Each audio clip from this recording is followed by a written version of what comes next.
Good morning বন্ধুরা, আমি বান্টি দাস কলকাতা সোদপুর থেকে আজ ছোট একটা ভিডিও করছি। ব্রিডিংয়ে আমি আগে কি করি,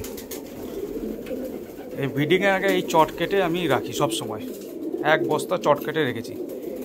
দেখুন চটের সাইজ, দেখুন সরাটা যা থাকবে ঠিক সেই সাইজে চটের সাইজটা। তো চটে কাটার কারণ কি আছে, দেখুন এখন সেপ্টেম্বর মাস, মোটামুটি বিশ্বকর্মা পূজার পরে আমি জোড়া বসাতে শুরু করি আর প্রথম ডিম ফেলে দিই। তো বাচ্চা তুলতে তুলতে মোটামুটি অক্টোবরে শেষ হয়ে যায়, আর এখন থেকেই ঠিক জোড়া দেওয়ার সময়। ক্রুজ কমপ্লিট হয়ে গেছে যে সমস্ত পায়রাদের। দেখুন আমি প্রতিটা খোপে চট কেটে এইভাবে দিয়েছি, প্রতিটা খোপে। এর কারণ কি, পায়রা সাধারণত সরাতে ডিম দেয়। অনেক সময় দেখা যায় ডিম তাড়াতাড়ি দিতে দিতে, যেহেতু সরাই মাটির তৈরি অনেক হার্ড থেকে সরায়, তো পায়রার চাপে কী হয়, মাদি পায়রা যখন বসে থাকে অনেক সময় ডিম ফেটে যায়। তো চট দিলে সেই সমস্ত সমস্যাগুলো হয় না। আর বাচ্চা ফুটলে এরকম চটের উপর যদি দেন, এরকম চট থাকে, তাহলে কি হয়, বাচ্চা অনেক কমফোর্টেবল ফিল করে। আর যদি জলের মতো পায়খানা করে চটটা সেটা শুষে নেয়।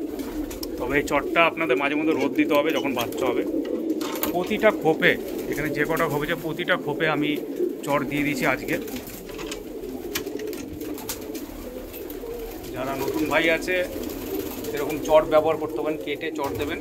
দেখুন 2 পিস করে চট দেওয়া আছে, 3 পিস করে যদি দিতে পারেন খুব ভালো। আমি এখন 2 পিস দিয়েছি, যখন বাচ্চা হবে ডিম দেবে তখন আমি 3 পিস করে চট দেবো। চটের সাইজটা আমি আরেকবার দেখাচ্ছি আপনাদের।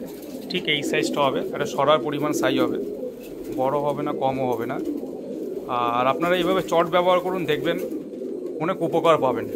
অনেকের ডাইরেক্ট সরার ওপর সরাতেই বাচ্চা করে, কিন্তু যদি চট ব্যবহার করেন খুব ভালো হবে, ডিম ফাটবে না কখনো, আর বাচ্চাও বেশ আরাম ফিল করবে। আর এই চটের মধ্যে বসে থাকলে বাচ্চা বেশ ঘুম পায়।